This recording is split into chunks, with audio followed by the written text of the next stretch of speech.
belajar hukum bisa lah di internet, gimana itu semua bisa. Tapi kamu nggak paham cara berpikir hukum itu seperti apa. Assalamualaikum warahmatullahi wabarakatuh. Shalom, selamat siang.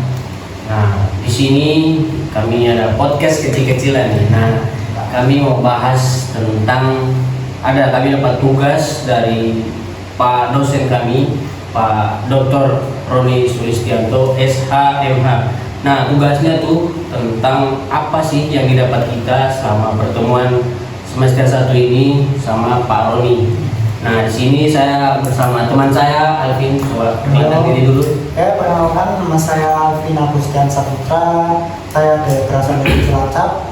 Saya mengambil prodi hukum di Universitas Widya Mataram. Jadi saya di sini ngekos, teman-teman. Bicara soal hukum. Nah, ini kan pengantar ilmu hukum ya. Nah, jadi bicara soal hukum. Nah, apa sih pokoknya pandangan Alvin tentang hukum itu? Kenapa saya mengambil prodi hukum itu? Ya, terus kayak hukum itu sifatnya kayak gimana gitu? Mungkin alasan yang pertama ya, mungkin kenapa saya mengambil hukum. Itu alasan yang pertama, hukum tidak bisa dipelajari sendiri. Kenapa? Karena hukum itu ada jurusan-jurusan spesifik ya, seperti dokter, hukum, engineering ya, jurusan-jurusan seperti itu. Itu tidak bisa dipelajari sendiri. Contohnya gini, misalnya kamu dokter lah, masa ya kamu operasi orang tutorial YouTube? Kan nggak mungkin kan? Ya kan? Iya. Sama seperti hukum, kalau kamu belajar hukum bisa lah di internet, gimana itu semua bisa. Tapi kamu nggak paham cara berpikir hukum itu seperti apa. Untuk masuk mendalaminya gitu ya. Gitu. Jadi itu alasan yang pertama kenapa saya mengambil hukum. Terus yang kedua, kenapa alasan saya mengambil hukum itu karena saya basicnya pengen menjadi seorang pengusaha. Jadi biar saya tahu loh kontrak-kontrak perdagangannya ini seperti apa gitu loh. Nanti nggak, misal aku mau transaksi perusahaan ini, jadi aku tahu nih hukumnya apa gitu loh. Terus alasan yang ketiga kenapa saya mengambil hukum, tentunya hukum itu mengajarkan saya tentang bagaimana cara berpikir kritis di cara memandang sebuah kasus, cara memandang sesuatu lah. Jadi saya dilatih di situ untuk berpikir kritis. Mungkin itu adalah 3 alasan yang kenapa saya mengambil jurusan hukum. Nah, mungkin kita langsung masuk ke yang lebih kritis nih. Nah, siap. bagaimana pendapat Alvin menurut kan berita yang lagi panas-panasnya ya sampai sekarang, kemarin kan itu ada terjadi bencana alam ya, bencana musibah Sumatera itu ya? Di banjir itu. Nah, bagaimana menurut Alvin tanggapannya sama kasusnya Lapindo? Kan Lapindo sudah dikasih jadi bencana nasional kan, sedangkan yang ini belum. Nah, terus ini kan sudah memakan korban jiwa banyak kerugian besar negara kan. Nah, bagaimana pendapatnya Alvin? Oke, kita membahas tentang Lapindo terlebih dahulu ya. Kenapa Lapindo itu menjadi berita internasional? Nah, karena pemerintah itu langsung turun ke bawah gitu loh. Jadi itu langsung sebuah lembaganya langsung yang turun ke bawah untuk mengatasi bencana tersebut. Makanya itu menjadi sebuah berita internasional. Sedangkan di Indonesia itu kan ada sebuah strukturnya. Kayak misalnya ada ketua kelas, terus ada wakil ketua kelas, ya ada sekretaris, ada bendahara, terus bawah-bawah gitu kan. Jadi kenapa kok presiden kok malah ke Palestina kemana, sedangkan di negara kita itu malah dikena bencana malah ke luar-luar gitu loh, persiran biasanya liburan gitu. Ya, jadi istilahnya kayak ini lagi ada masalah serius nih, kenapa presiden malah keluar gitu? Ya karena sudah diciptakan sebuah strukturnya gitu loh. Terus kalau misal presiden ikut turun tangan, ngapain saya bayar kamu? Kan aku bayar kamu buat supaya itu tuh ya itu kamu yang ngatasin gitu loh. Karena udah ada sebuah strukturnya, itu kan masalah kepala daerah.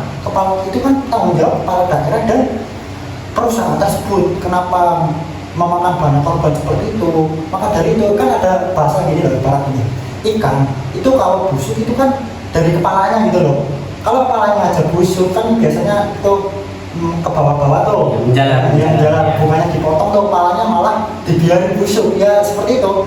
Kalau pemerintahan kita korupsi dari atas mau ke bawah-bawahnya pun sama seperti istilah ikan tersebut ya. Maka dari itu ya berita itu tidak menjadi berita internasional karena ya sudah ada terstrukturnya gitu loh. Bukan pemerintah langsung, kecuali memang Sumatera itu yang mengatasi itu di Indonesia itu nggak ada strukturnya gitu loh. Jadi itu tidak apa ya menjadi sebuah problem di negara kita. Itu yang menjadi sebuah problem negara kita. Itu pandangan saya menurut ya tentang kasus Lapindo tersebut. Nah, pertanyaan yang kedua nih tentang ini menarik nih tentang kasus demonstran Agustus kemarin. Oke.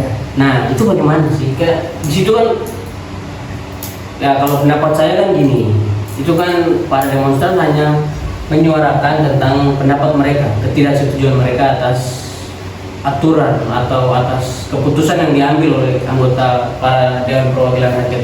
Nah, itu bagaimana cara Abang melihat kasus itu? Terus cara penanganannya gimana sih menurut Andi? Oke, menurut pandangan saya ya, berdasarkan kasus yang kemarin sempat ramai ya di waktu Agustus kemarin ya, saat tahun 2025.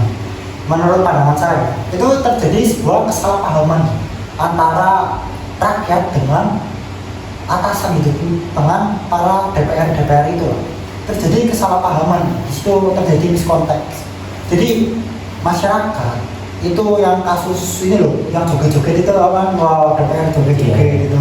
Yang ada videonya. Ya, tapi itu kan sebenarnya kalau misal kita mengkritik hal itu kan orang-orang kan apa ya bahasanya kayak kita melontarkan sebuah suara, melontarkan sebuah demokrasi. Itu kan di sana bukannya ditanggapi dengan baik, itu malah kayak disepelekan tentang kasus joget-joget itu lah. Padahal DPR sendiri itu masalah apa itu? Aku agak lupa itu. Cuman itu menurut pandangan saya itu karena terjadi komunikasi lah antara rakyat dengan DPR. Makanya itu ya, di situ juga terjadi kesalahan dari pihak rakyat ya. Seharusnya demo boleh, cuman nggak boleh rusuh gitu loh. Boleh merusak fasilitas, tidak boleh merusak fasilitas seperti itu gitu loh, karena itu kan fasilitas milik negara gitu. Iya. Terus bisa buatnya juga kan buat rakyat. Makanya itu. Jadi DPR, ya misal banyak orang mengira DPR ini, wah coba dong kasih solusi yang benar itu seperti apa gitu kan. Padahal kan kita sebagai rakyat kan membayar pajak buat bayar mereka supaya mereka yang ngasih solusi gitu loh. Iya. Terus ngapain kita bayar mereka kalau mereka nggak mau aja ngasih solusi gitu. Seperti itu sih pandangan saya. Nah, mungkin kita bicara yang santai dulu nih ya. Oke. Nah, bagaimana apa sih yang dirasakan Arvin pada saat awal-awal masuk kampus terus kayak ketemu sama Pak dosen, Pak Roni gitu, apa suasananya gitu. Apalagi kan ini mata kuliahnya kan yang dasar kan tentang apa yang Arvin ambil jurusannya. Nah, itu gimana sih? Oke, mungkin yang pertama ya, itu saya diajarin ya dari dosen saya cara berpikir kritis lah. Saya jujur ya paling banyak itu dapat wawasan dari Pak Roni ya, jujur. Karena menurut saya itu orangnya wah gila sih. Cuman kalau buat tugas ya bikin stres juga itu semua mahasiswa. Jadi yang pertama ya, contohnya cara kita memandang semisal ya, contoh gampangnya gini loh. Misal ada sebuah kasus soal korupsi gitu, korupsi sama seorang nenek misal ada pencuri melon misal, korupsi 500 juta misal. Terus korupsinya itu kan orang-orang memandang, oh orang korupsi harus dibunuh, harus di penjara lama gitu kan. Hukum seberat mungkin. Hukum seberat mungkin, ini merugikan negara ini, nggak bisa seperti itu gitu kan. Nah terus sedangkan si nenek ini itu kasihan gitu, kasihan karena mencuri melon itu, mungkin karena buat makan dan lain sebagainya. Tapi kalau kita membiarkan hal itu terjadi, ya misal kita membebaskan nenek itu, otomatis kan akan ada kayak orang-orang itu akan menilai, wah nenek ini aja mencuri melon gak di penjara kok, ya udah curi aja melonnya gitu kan. Orang-orang semua akan berpikir seperti itu. Jadi nenek itu malah justru kayaknya senang dong kalau di penjara, nggak perlu mencari makan, nggak perlu nyuri lagi juga. Jadi harap gampang gitu ya? Iya, malah suka kayaknya. Sedangkan terus dengan kasus nenek itu misal lah, jadi seorang pengusaha misal lebih 1,2 M, bahkan lebih banyak kerugiannya dibanding yang dikorupsi tersebut. Kalau misal kita membiarkan kasus itu dilepas itu malah kayak apa ya, bahasanya membebaskan nenek itulah. Ya hukum itu kan ada asas namanya asas lex dural teman sekreta. Hukum memang keras karena memang seperti itulah sifatnya gitu loh. Kita nggak bisa seperti itu. Jadi seperti itu sih cara memandang sebuah konteks hukumnya itu. Nah, terus ada lagi nih. Waktu itu kan saya sempat ada juga nih kan yang pas dikasih tugas makalah sama orangnya, pasti ingat ya. Nah, itu gimana rasanya Alfi? Nah, pada saat sudah mau maju nih, terus kayak, aduh, yang saya nggak bisa nih, saya diri, nah terus akhirnya keluar gitu. Nah itu kayak gimana sih? Terus pas tahu kita dapatnya kayak gini, nah kalau ini, oh ini hasilnya kita, walau tidak seberapa, tidak sesempurna itu, tapi dikasih, dihargai, diapresiasi sama Pak Roni kayak gitu. Nah gimana perasaannya Alfi pada saat udah maju, nah terus kita harus keluar? Kecewa berat itu penyesalan, salah satu penyesalan yang mungkin saya tidak bisa ulang. Jadi kesimpulannya yang saya dapatkan dari itu tuh kita harus berani dulu dalam mencoba sesuatu gitu loh. Entah itu masalah proses hasilnya itu masalah belakang gitu. Yang penting kita coba dulu itu. Itu salah satu pelajaran yang saya dapatkan dari hal itu loh. Jadi kalau dibilang nyesel ya nyesel juga lah tentang hal itu loh. Pasti ya nyesel banget itu. Karena akhirnya dengar kita dapat apresiasinya kayak gitu ya. Padahal saya tadi udah maju nih ya. Iya makanya itu ya agak nyesel juga sih. Seperti itu. Terus, nah menurut Alfi nih, selama belajar sama Pak Roni, kira-kira beberapa bulan ini, 1 semester ini ya. Nah, itu cara Pak Roni ngajar gimana sih? Orangnya kayak gimana? Kalau saya melihat ya, menurut pendapat saya, cara Pak Roni ngajar tuh, wah, emang gila. Jadi dia mengajarkan mahasiswa itu untuk kayak berada di bawah pressure atau tekanan. Itu kayak mahasiswa tuh ditekan itu biar kita itu terbiasa. Harus bisa. Harus bisa. Entah gimana dia harus bisa. Karena kalau kita lihat ya bahwa semua orang itu harus melakukan mahasiswa.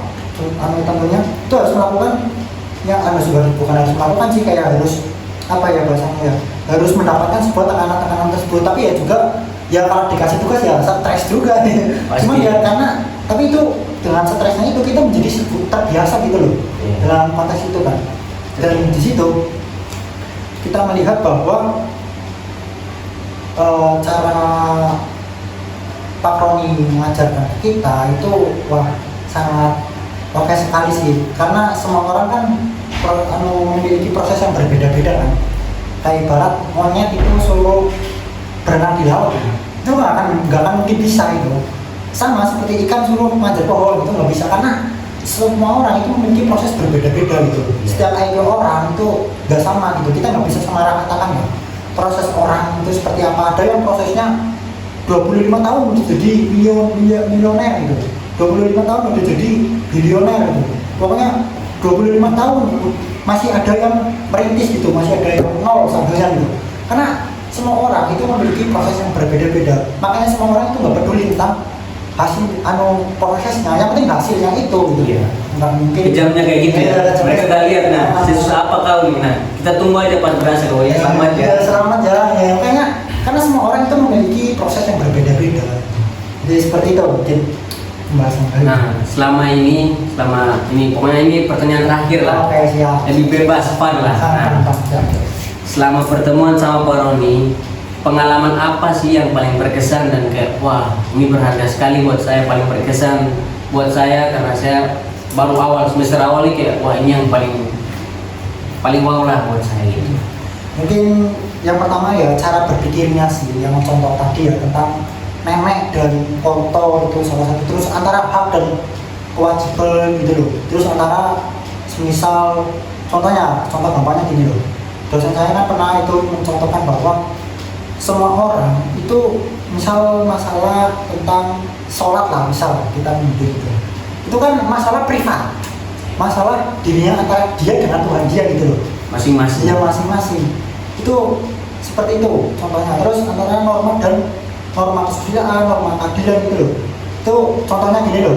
Misalnya kita gabungkan dulu kan pernah ada tuh undang-undang kalau orang gak jumatan tuh dipidana gitu kan, pernah ada tuh kan orang-orang jumatan itu dipidana.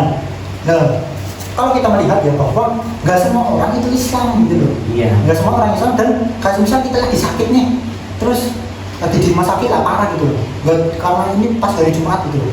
Masa karena dengan dia sakit, terus dengan dia sakit dipidana gitu kan kacau gitu. Jadi normanya itu dipisah-pisah, dan norma agama, norma kesusilaan dan lain sebagainya.